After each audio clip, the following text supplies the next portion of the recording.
Welcome to the Museum of Art.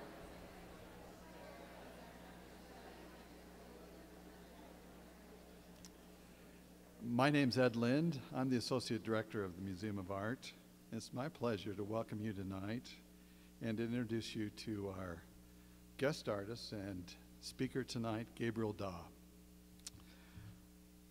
Our contemporary curator, Jeff Lamson, has written a short bio on Gabriel, if I could share that with you. Originally from Mexico City, Gabriel Dawe creates site-specific installations that explore the concept of light as medium and its interaction with the spaces we inhabit.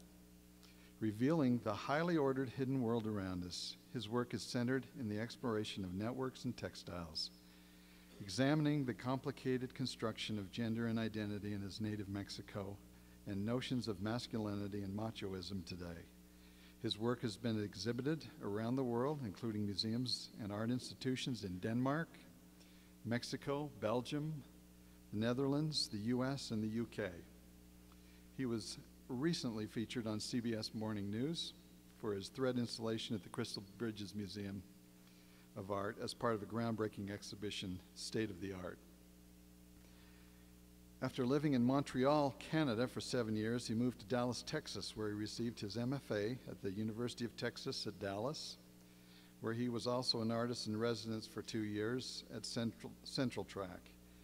His work has been featured in numerous publications around the world, including Sculpture Magazine, the cover of Art Fundamentals, and in the widely read Raw plus Material equals Art. He is represented by Conduit Gallery in Dallas and by Lot 10 Gallery in Brussels. I'd like to welcome as well Shelby Cunningham. Shelby is right here. Shelby is Gabriel's assistant who's been helping him the last couple of weeks. And I'd like to mention as well that this event has been co-sponsored by the studio department of the Visual Arts, and we're grateful to have their help. Being from Texas, I'm sure that Gabriel has realized that his neighbors down there think that Texas is its own separate country. What he probably didn't realize is, before he came to Utah, is that we think of this as our own world here. It might be a small one, but it's a big idea, and people have been coming here for decades. Artists have been coming here with really big ideas. Jeff Lamson took Gabriel this week to see the Spiral Jetty, an artist that came here, I guess about 40 years ago, with a really big idea. And we have numerous other earthworks. When I see Gabriel's work, I think of it in the same tradition of really big ideas. You might think of James Turrell's work with the sky, looking at the sky instead of the earth. Gabriel, to me, has taken on maybe the biggest idea of all in light itself. And we are delighted to have him here to talk to us about those ideas. One comment I'd make, I don't know how many of you have been to St. Paul's Cathedral in London, but if you ever go there, look for Sir Christopher Wren's tribute in that building. It's very simple. It says, "Reader, if you're looking for a monument, look around you." When you think about Gabriel's work, if you want a monument to Gabriel, just look up. We are so delighted to have this new installation in the Museum of Art, and he has taken on one of the biggest ideas, maybe the biggest idea of all, certainly the one that's the fastest, and that is light itself, which has metaphors that ring all the way through this campus, light and truth and understanding it. He's fragmented it, he's looked at it in a new way, and we find it to be absolutely stunningly beautiful.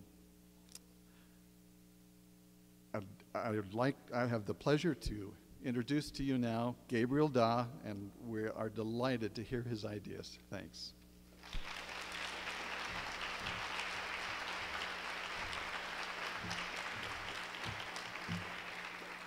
Thank you, Ed. Here, let me, hold on. All right. So thanks, Ed, for the introduction. I want to thank Jeff Lamson as well for having me here, and the museum. It's been really exciting. It's been like I posted, I don't know if anybody saw that on Facebook, but I posted this was a tough cookie. But I'm really pleased with the result, and I'm gonna talk to you a little bit about how I decided to become an artist, and sort of the path that took me to make these installations. Growing up in Mexico City, I grew up in a strange family because my dad's family is English, and they've been many generations in Mexico, but it's a very closed up group, and he married a Mexican, and so I sort of grew up in Mexico with this feeling of an outsider. And my grandmother from my mom's side, she would teach my sister how to embroider. And because I was a boy, she wouldn't let me. And that was really frustrating. And then eventually, I guess I grew out of it. But in my 20s, well, my undergrad was in graphic design. I worked as a graphic designer for many years. And I really loved it until I didn't. So dealing with clients kind of like wears off, wears on you, and or it wore on me. And at some point I decided, okay, this is it, I'm gonna become an artist. And very naively, I thought that I was gonna be able to make a living out of my art, like right off the bat. And I quit my job as a designer, and I decided to explore being an artist for a year. And I started doing collage painting and more decorative than art, I would say now. But at some point during that time, I remembered that frustration when I was a child. And I thought it would be a good time to start exploring that. And so I decided to teach myself how to embroider and sort of realize that childhood fantasy. And the very first thing I did, it's not this. I unfortunately don't have an image of it, perhaps luckily, but because it was a very angry piece directed at my grandmother. And it was sort of like a pornographic image. And it was like this very angry shout at my grandmother. And then, this was the second piece I did. And I don't know exactly why I chose to write that. I don't know if it was also like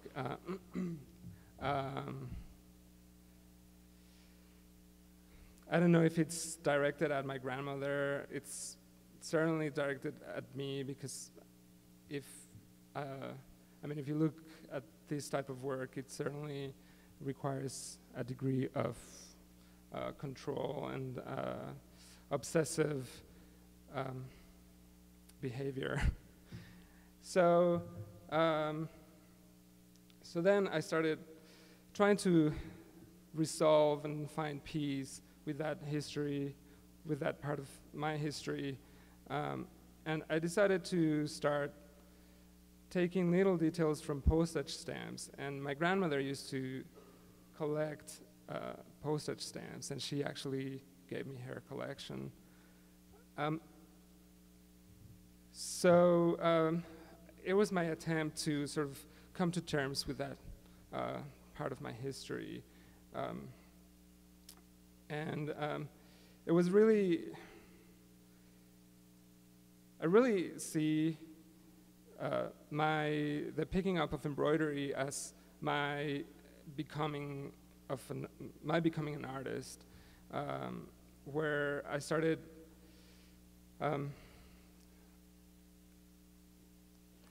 to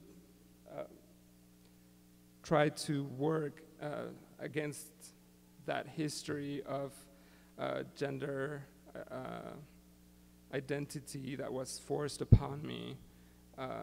Boys have to be adventurous, they have to go and play sports, they kind of go into the kitchen, they kind of do embroidery. So I see these early attempts at doing work with thread as some sort of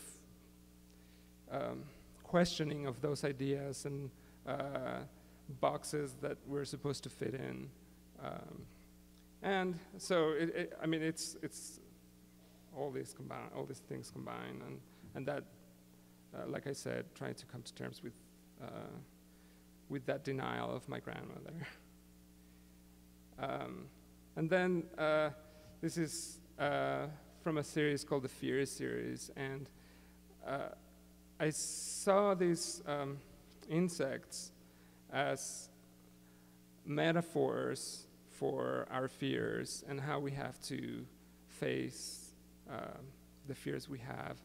I don't remember if this is called fear of rejection or fear of inadequacy. I don't remember, but so I tried to tackle universal fears and represent them as insects, and the idea is that if you don't deal with your fears, they will crawl up on you. This is a piece of a shirt, and I'm really kind of obsessed with patterns, so I worked a lot with plaid shirts. And then when I went to grad school, part of the process in one of my courses was to try to use the same type of work. I was only working with 2D, and the exercise was to convert that into 3D. So, inspired by a German artist named Günther Ecker,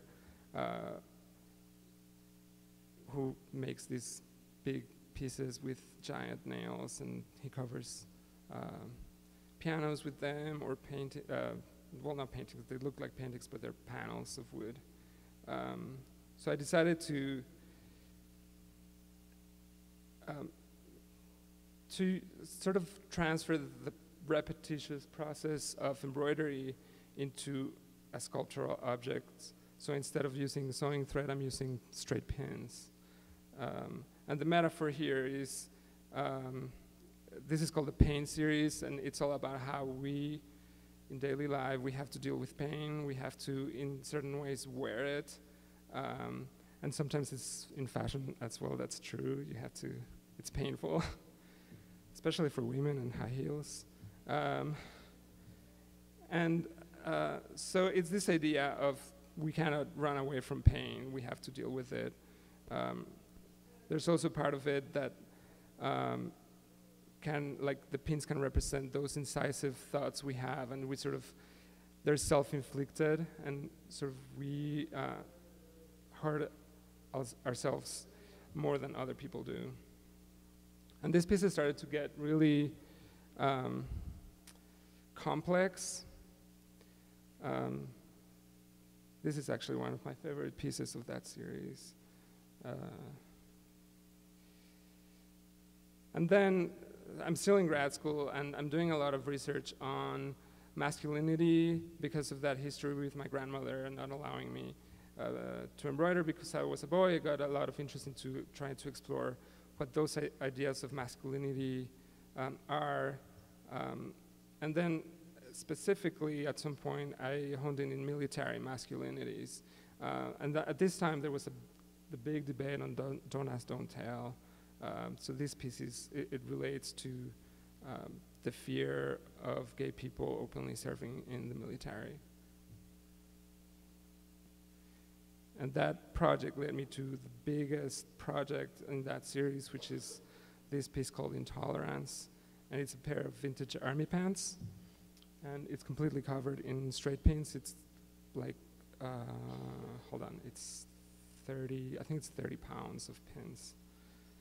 And it took like 350 hours to do. And I mean, so like I said before, like I'm really, I guess you can see the control freak in there. And that's a detail. Like it really the repetition and the density of the paints really have some sort of transformation, and they almost look like a fur, like an animal fur inside. And then this is, it's a pivotal piece, I think, because it's also about the Don't Ask, Don't Tell series. And it's the first time I started using thread without fabric, and it sort of loses the restraint of the fabric.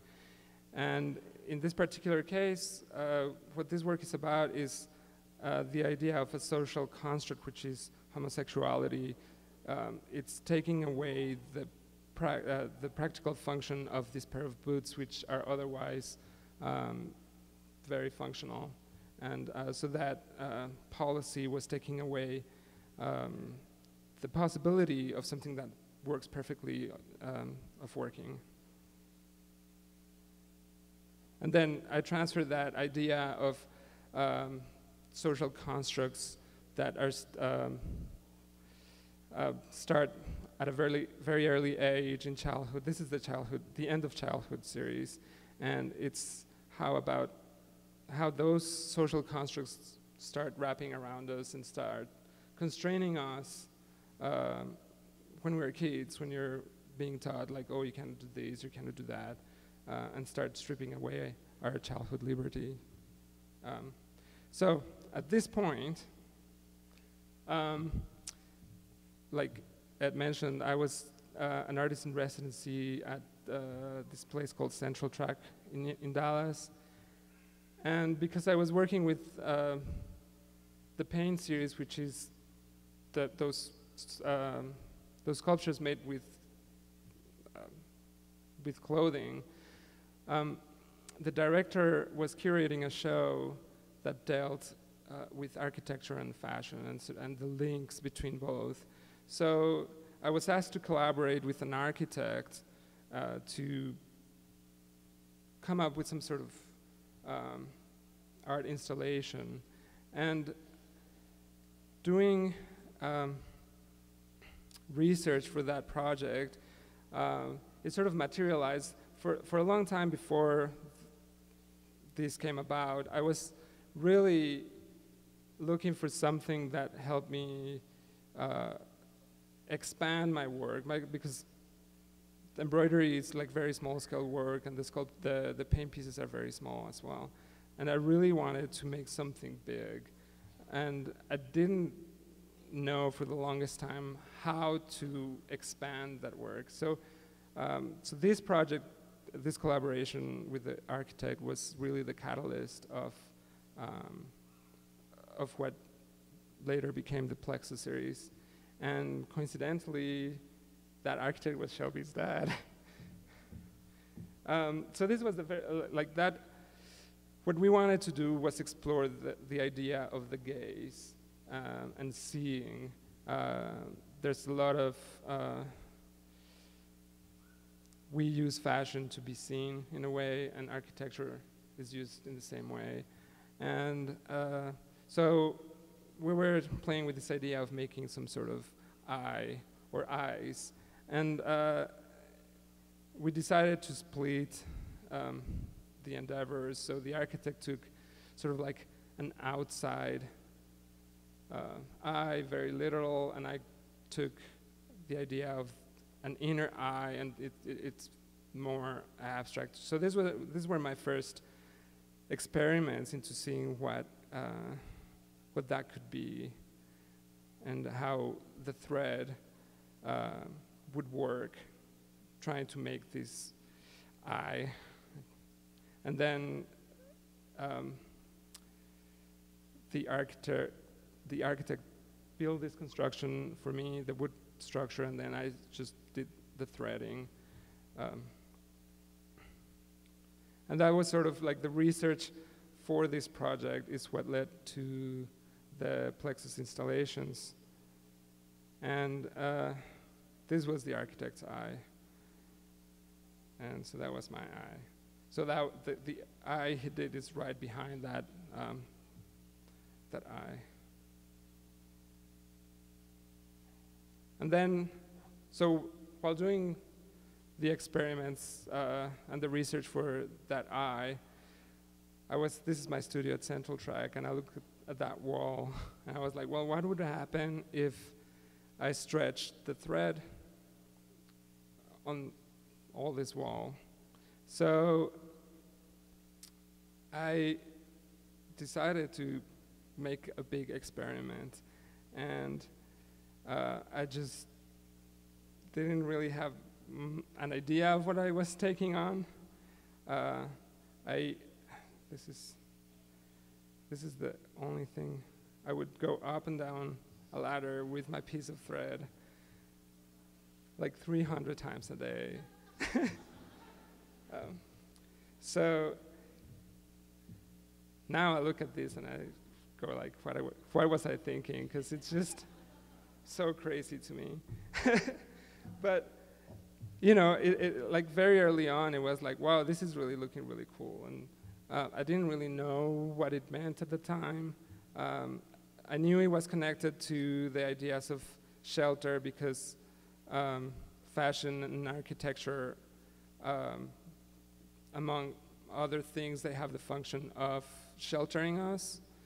So I knew I was playing with that idea of shelter, and this is the finished piece. But I really felt that this thought process sort of came about after doing several pieces, but I realized that these pieces are very, in a way, they're very soothing, and so that sheltering quality of fashion and architecture sort of gets transformed, and we get this sheltering that's more of a psychological nature, or perhaps spiritual nature. They're very soothing, and they're very meditative in a way. So that was Plexus number 1, and then a curator from Dallas. There we go. A curator from Dallas saw this piece and gave me a show at a project room in a gallery, and well, that's a detail of number 1. So she gave me a show in this little project room, which is a tiny 10 by 14 room. And the number 1 took me something like 5 weeks to do, all condensed.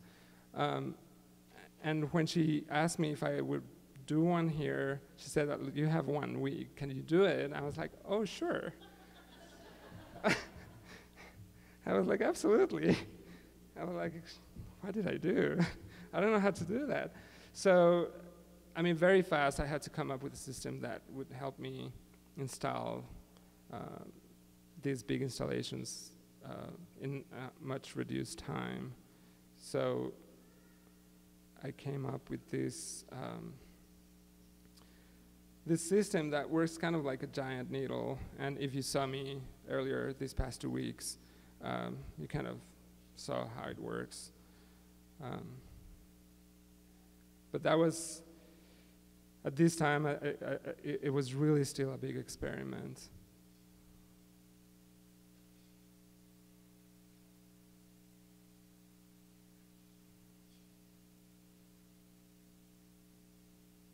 And that's a detail of, I'll do it again. So that's a detail of the center. And then the third piece was at a nonprofit center in Dallas, and he saw the piece at the gallery, and he was like, "Oh, could you do that in the space?" And I was like, "Sure." And so I don't know. I mean, it was really exciting because it was getting all this attention, and I was getting shows, and it was really, really exciting. This was my sketch, and then that became this. And this is where the idea of light started really solidifying in my mind.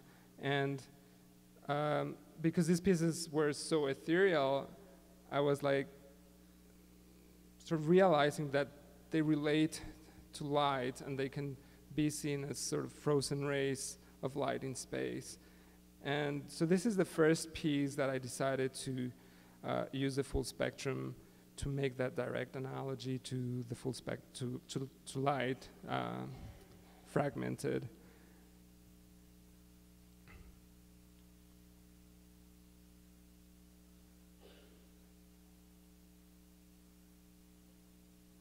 And then very shortly after that, I did this piece at the Dallas Contemporary, which is the local non-collecting contemporary art museum. And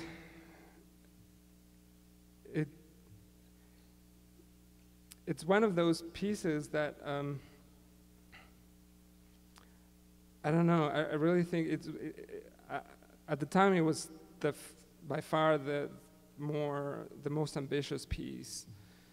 And I had a fairly large room, about 40 by 60 feet, and I was really excited about the idea of people being able to walk through two structures, sort of like a hallway. And the idea was sort of to try and surround people with as much as possible of the installations. And this piece, it also became sort of a pivotal piece, because it's the first piece where I'm actually, for the first time, dealing with creating a volume in space. Before this, the three previous pieces were all about planes, and this one really became about the volume. And then this was my first private commission, and it's the only piece that I didn't use the full spectrum as a base, since I decided to use the full spectrum. Well, actually, I'm not using the full spectrum here as a whole, but it's still the same. It's missing greens, but it's still a fraction of the spectrum. So this one, it still is dealing with light. It's sort of the colors of the sunset, or when you're flying on a plane and the colors you see on the horizon.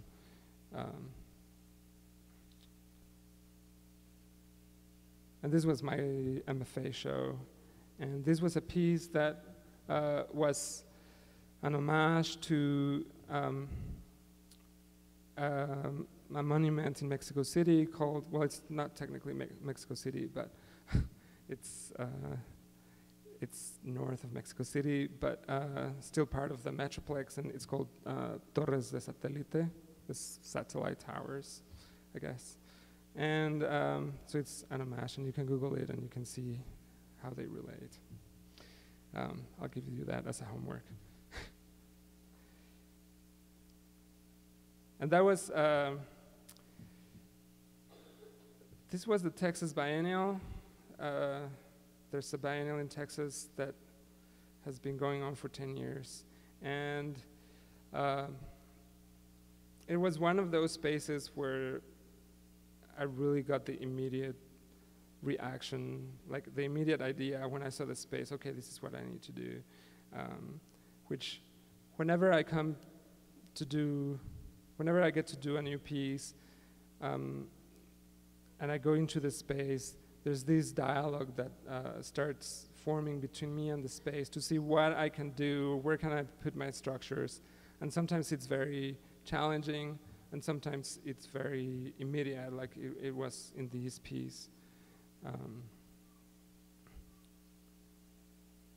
And around a little before this, I think my work was featured in some website and kind of went viral. So I just started getting a lot of offers to do installations for exhibitions. And this was in Austin. And actually this piece is the first one where I started exploring with sort of cavities within the structure. So you see that sort of slice in the middle that's missing. It's the first time I started exploring that. And every time I do a new piece, I sort of try to explore something new or try to push the work in a new direction. So I'm always trying to not repeat myself and trying to really make the work evolve. This is one of my favorite early pieces. It's a nun's convent, or a former nun's convent in St. Louis. And it was the first piece that I just worked with natural light, and it worked pretty nicely with the installation. Every afternoon, it got this beam of light that traveled sort of upwards on the installation, which, because of the setting, made it really special to me, I guess. And this was a piece in Houston, and it's one of the most geometric ones. They're all about geometry. They all have very sharp geometry. And one of the things that I think these pieces are about is they show that that order that exists behind the chaos of nature. So I see these installations as a representation of the physical laws that sort of hold together our universe. And we don't really get to see that very often, but we do get to see it when we see a rainbow or when we see a snowflake, and you get to see that geometry or that structure behind the chaos of nature. So this piece, it's very special to me because, well, I guess they all are because they're all my babies in a way, but this was my first overseas, this was my first piece in the UK. And this piece sort of is fighting with this piece to get the biggest piece title. This is a whole room filled with 4 structures, and you get to navigate the whole room, sort of zigzagging, and it's like a 40 by 60 feet room, but it's only 11 feet high, so.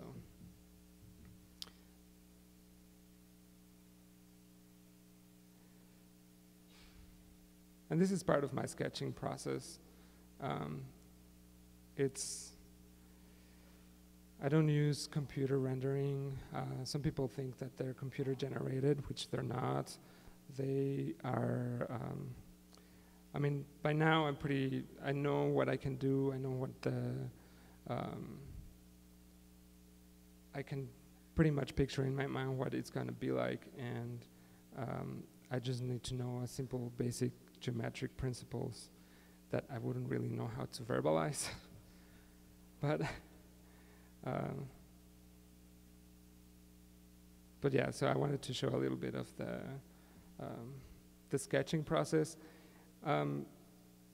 About a year after I started doing these installations, I realized that when I was a kid, I realized that these installations are like a bigger version of drawings I used to do as a kid. And when I was a kid, I used to do drawings like this all the time. And I didn't realize it, that the installations were sort of those drawings on steroids, but when it hit me, it was like, oh, that's really cool, because I literally am doing what I was wishing I would do, I would be able to do as a kid, so it's pretty cool. And that's a sketch for this piece.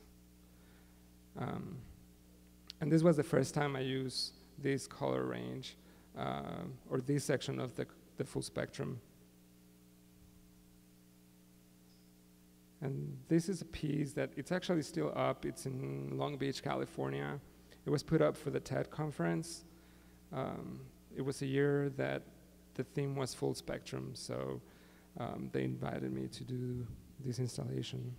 And it was a pretty neat experience. And this is my show, my first show in Brussels. And it was really the first time I sat down and I wrote we produced a catalog for this show, and it was the first time I sort of sat down and wrote a long essay that you can read on my website about how light and growing up. And I'll tell you a little bit. So when I was growing up, my mother, whenever we would take a road trip, and we would go to the city called Querétaro, and my mom would always say like, "Oh, look at the sky, it's so blue, it's so beautiful." And I was like, "Yeah, whatever." And my dad would used to draw just on napkins. He never really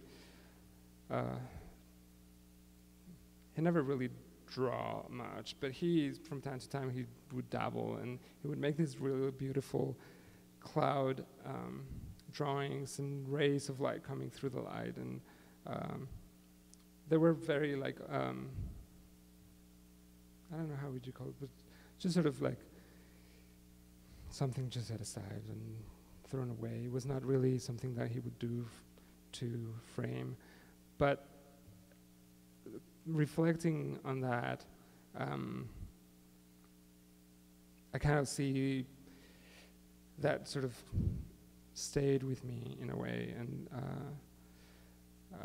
and I think it comes through with these installations.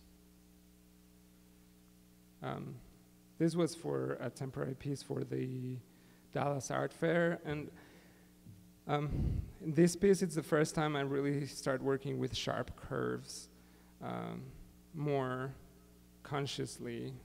On the number 4, which is the one you could walk through, you sort of have some really interesting curves, but in this one, it's really the first time where that curve is really palpable. This was in Baton Rouge at the LSU Museum of Art, and I stayed there for 2 years. It just came back to me. And then at this, I haven't, even though I do, most of what I'm known for is the installations, I'm still doing other type of work.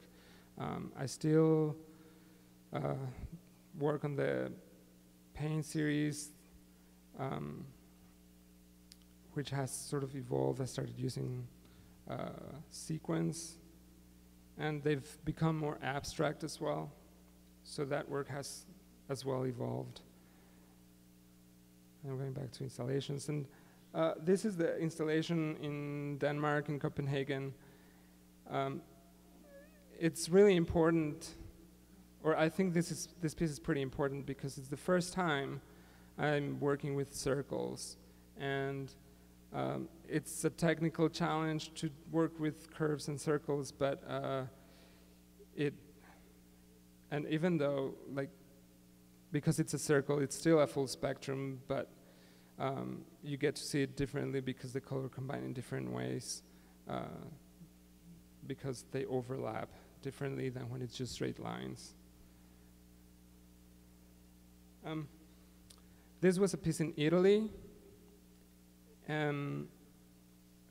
It was, I sort of got lucky because this is a big group show of installation artists, and when they first approached me, they sent me all these photos of rooms where I could be in, but it turned out I couldn't drill any holes. The installations rely on tension to be able to stay up, and they showed me these gorgeous pictures of amazing rooms, and with chandeliers, and I was like, yes, I want to do something that covers a chandelier.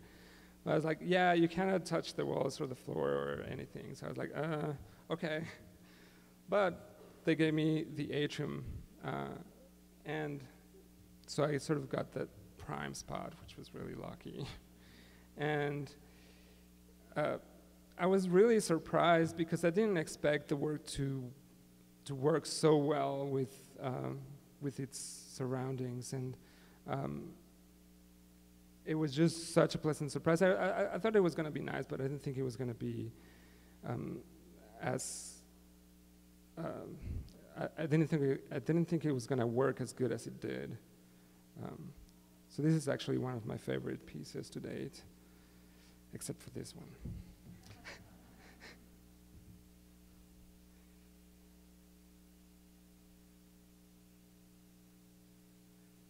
And this was his private commission, somebody's home.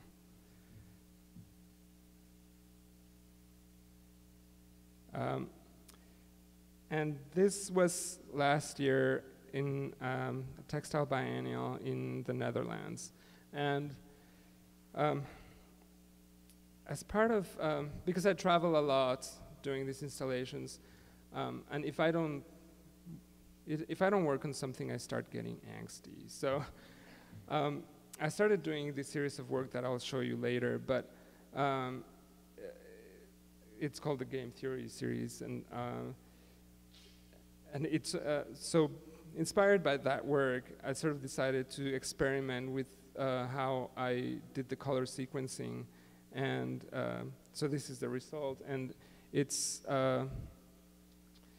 they become, whenever you see a piece that's you can actually walk to, they're very disorienting.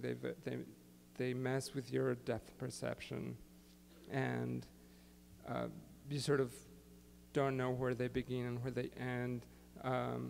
So you have to do this sort of dance with the installations, and this piece sort of, because of the color sequencing, it really exacerbates it, and so they're even more disorienting than the other pieces.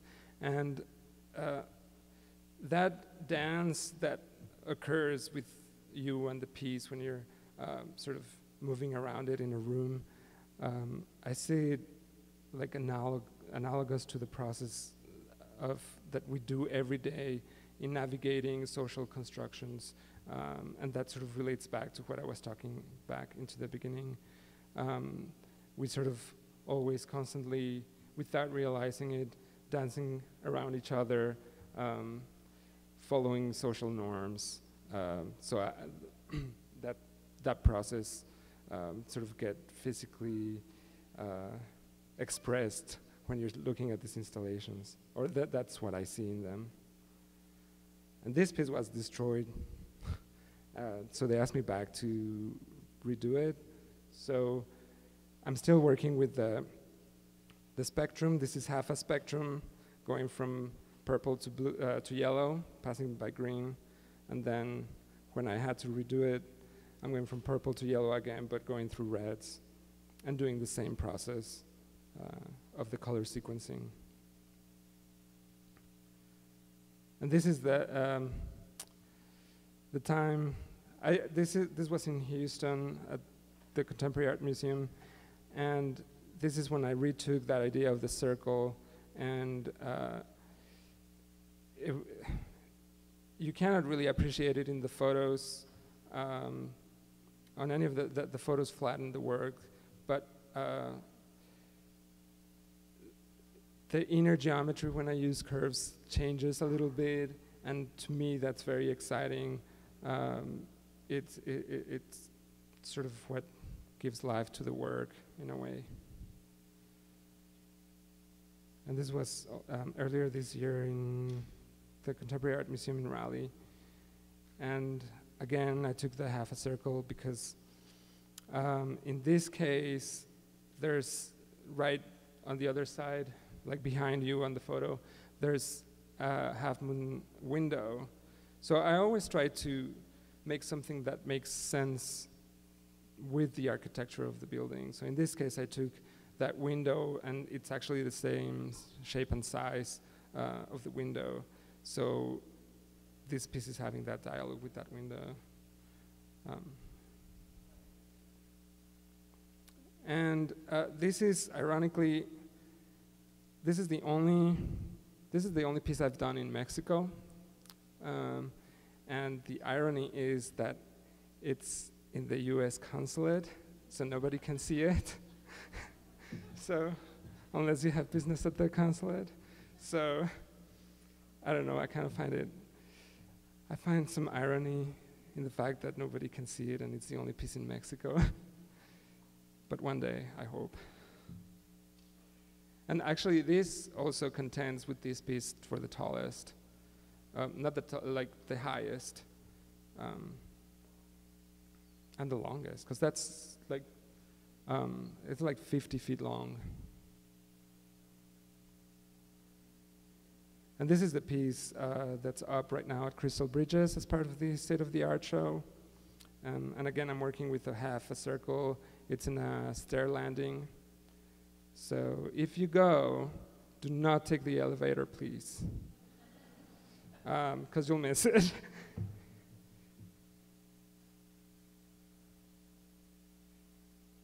And this is up right now at Virginia Mocha in Virginia Beach. And again, I went back to the circle. So this year really has been, or this last 12, 13 months have been the year of the circle, because again, I'm exploring the idea of using circles, and in this case, I have two structures, one within the other, and they're sort of intertwined at the top, and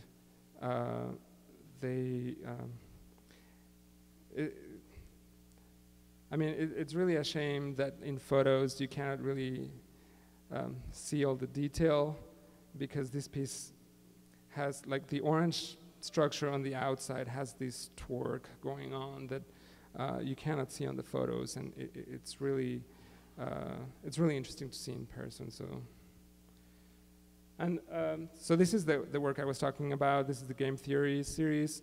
So because I travel a lot, I have to occupy myself at the hotel with something if I'm not too tired. So I call it the game theory series because I set up certain rules, and taking the legacy of the installations of using the full spectrum, I have like a basic line, and depending on the rules I set up, it changes the pattern.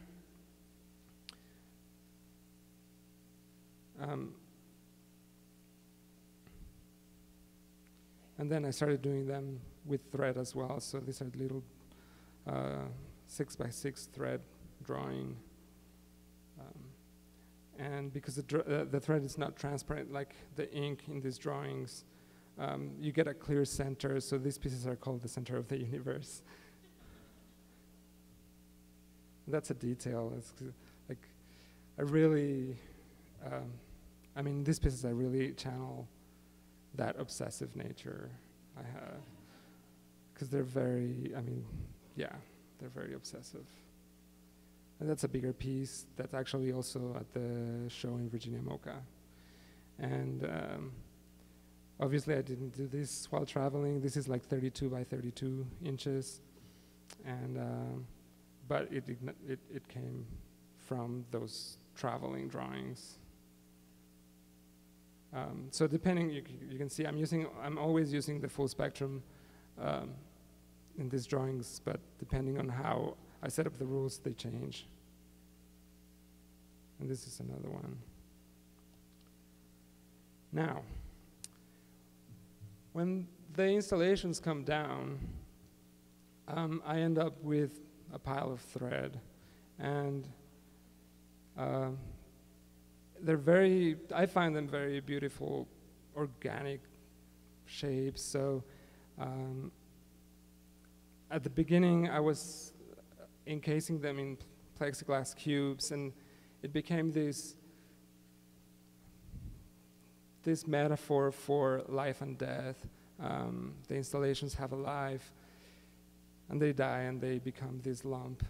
And I call them relics. The idea comes from Catholicism, and the idea of saints' relics. So that's why, and that sort of gives it more, or it points to the idea of life after death or life and death.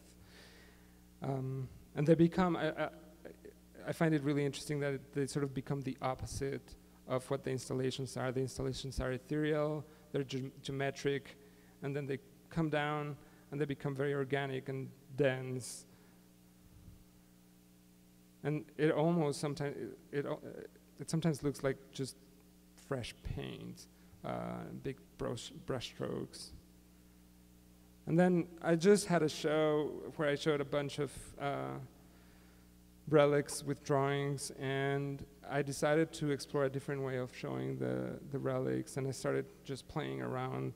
And so now this was sort of the latest development, if you will, on how to show them. And it's always different depending on how the thread comes back to me. This was the piece of Louisiana that I showed earlier, and that's the relic. And then a lot of people ask me sometimes if I make mistakes while installing the pieces, and the answer is yes. And when I have a big screw up, this is what it becomes. And they're little bundles, and the title of these pieces are kind of like screw-ups, but with an F word.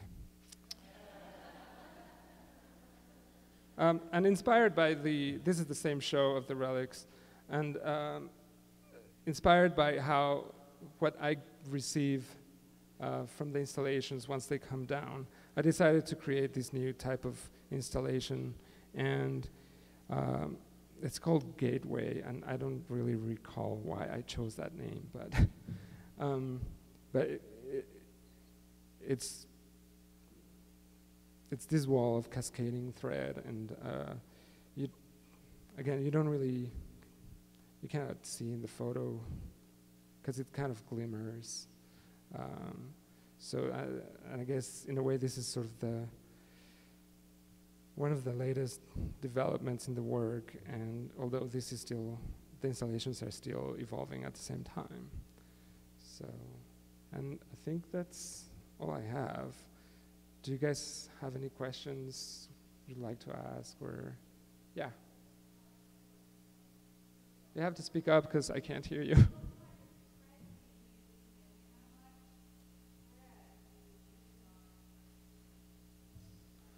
Yeah, I use polyester thread. It's just regular sewing thread. It is. Yeah, and it's the industrial line, so I'm able to pick up, get a slightly thicker one, but it's still just regular sewing thread. And this piece has 80 miles of thread. Yeah, and it took 10 days to put up. Like 120 man-hours, 129 man-hours. Yeah, yeah, yeah. How are they secured? They're drilled into the wall. I mean, the thread is latched into hooks, and the hooks are in wood planks, and the wood planks are screwed into the wall. Yeah.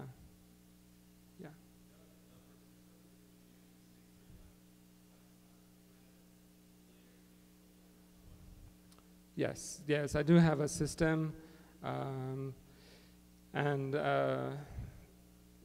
yeah, usually if you came earlier, you saw there were numbers on the mezzanine wood pieces, and so I have a specific plan that I follow, and it's just basically sequence of numbers, and there's a specific plan. And yeah. Yes. Where do I, what?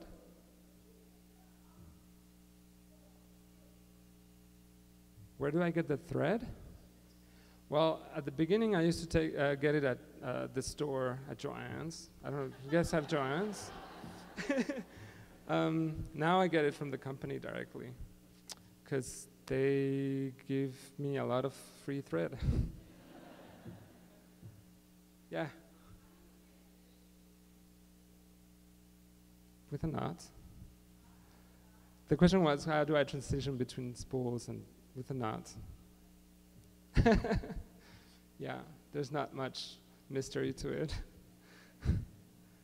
Yeah. Yeah. It's always site-specific. Yeah, well, except this is not site-specific, but this is. And all the installations are site-specific. They're always designed for the space. So yeah, every time I go to a new space, it's like some sort of dialogue, and I have to gauge what the limitations of the space are, what are the advantages of the space, and sort of play on that. Yeah. Yeah.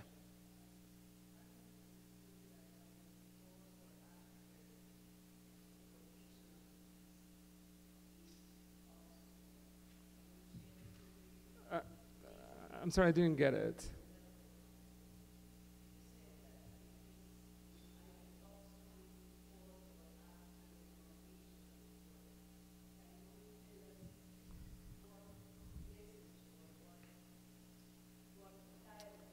Well, I don't know if the piece talks to me.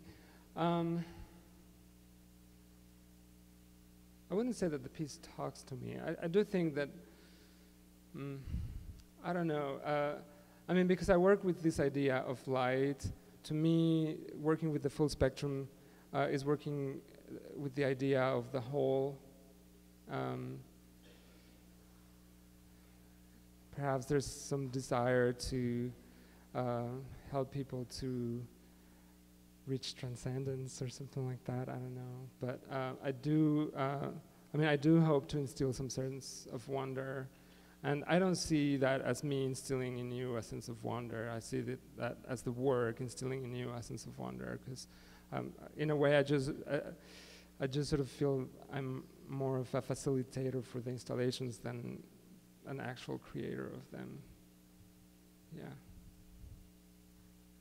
Yeah.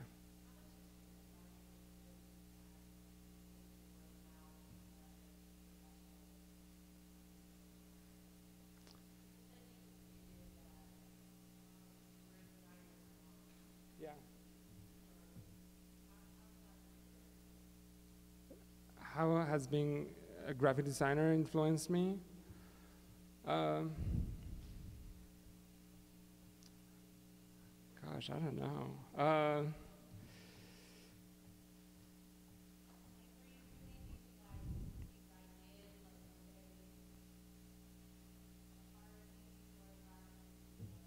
I think the obsessive part was definitely part of my design experience, yeah.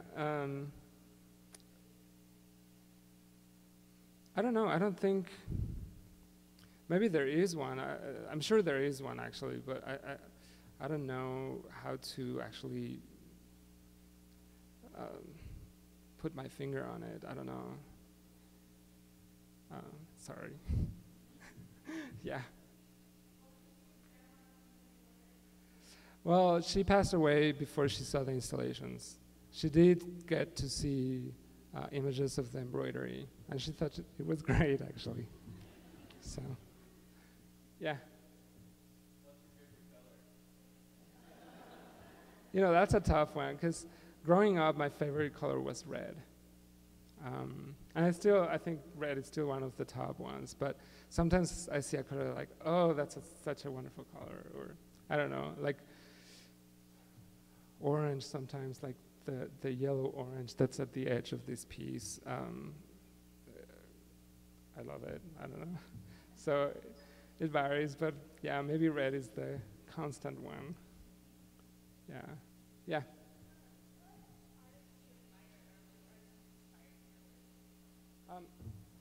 One of my biggest influences, I would say, is Anish Kapoor. I think one of the things I'm doing with the installations is trying to materialize something that's immaterial, and that's something that certainly Anish Kapoor does like very well. And yeah, so I kind of like this installation sort of, I learned this word today from Jeff.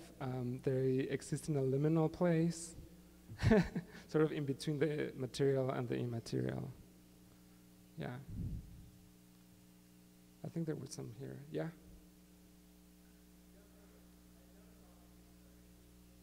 Yeah. Yeah, someday. I don't have the solution to do outdoor pieces right now, but hopefully one day I will. Yeah. Yeah, that's a big desire. I would really like to do something outdoors. That's it? All right. Well, thank you very much.